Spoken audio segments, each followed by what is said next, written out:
sur la première, 7h38. Pourra-t-on dire un jour de Benoît XVI qu'il a réussi sa sortie? En tout cas, l'annonce de son renoncement a surpris tout le monde et presque fait l'unanimité. Aussi, ce pape que l'on disait austère, peu charismatique, a pris une décision qui fera date. Faut-il y voir un signe de modernité et d'ouverture pour l'Église catholique, une affirmation de l'humanité essentielle du pape qui, comme chacun, peut décider de se retirer des affaires? Pour en parler, le plaisir d'accueillir Jacques de Coulon, philosophe, proviseur du Collège Saint-Michel à Fribourg, auteur notamment, parmi d'autres ouvrages, de L'Art d'étonnement et Les Méditations du bonheur, tout cela aux éditions Payot. Bonjour Jacques de Coulon. Bonjour. Merci d'être avec nous dans notre studio de Fribourg. Précisément ce matin, on dit un pape jusqu'à la mort, un principe jamais vraiment remis en cause jusqu'à présent, à part au XIIIe siècle. Ça désacralise la fonction que de prendre sa retraite, ce que fait Benoît XVI?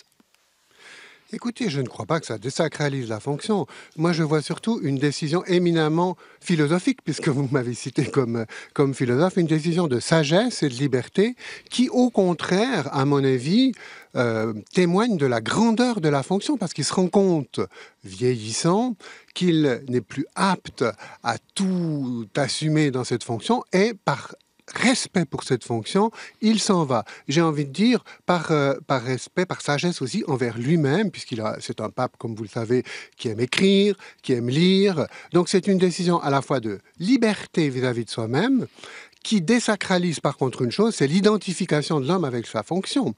Je pense que la fonction de pape, il n'est pas irrémédiablement lié à cette fonction, de même qu'un homme n'est pas irrémédiablement lié à sa fonction. L'homme est toujours plus que sa fonction, il montre par là sa liberté intérieure de démissionner, de faire autre chose. Alors vous dites sagesse, liberté intérieure, vous êtes philosophe. Est-ce que par extension on pourrait dire alors de Jean-Paul II, dont on se souvient des derniers mois, si ce n'est des derniers jours, terriblement affaibli, j'allais dire beaucoup plus que Benoît XVI actuellement, et qui lui n'a jamais démissionné? Est-ce que Jean-Paul II était moins libre ou moins sage?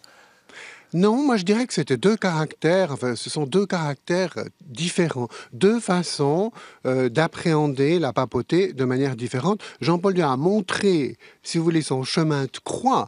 Il était admirable dans sa souffrance, mais dans un certain sens, c'était dur, c'était assez pénible. Je ne sais pas si vous vous souvenez de le voir à la télévision, vraiment dans son chemin de croix. Alors moi je l'ai trouvé admirable aussi, mais je trouve que Benoît XVI, dans un style totalement différent, ouvre la porte certainement à un autre rapport avec la fonction du pape, sans pour autant, puisque vous m'avez posé la question, la désacraliser. Je pense que c'est au contraire par respect de cette fonction qu'il démissionne. C'est un acte de rupture, certains disent un acte de modernité.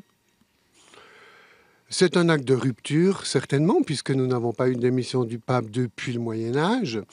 Un acte de modernité, certainement, puisque il montre effectivement qu'il n'y a pas cette liaison indéfectible entre l'homme et sa fonction.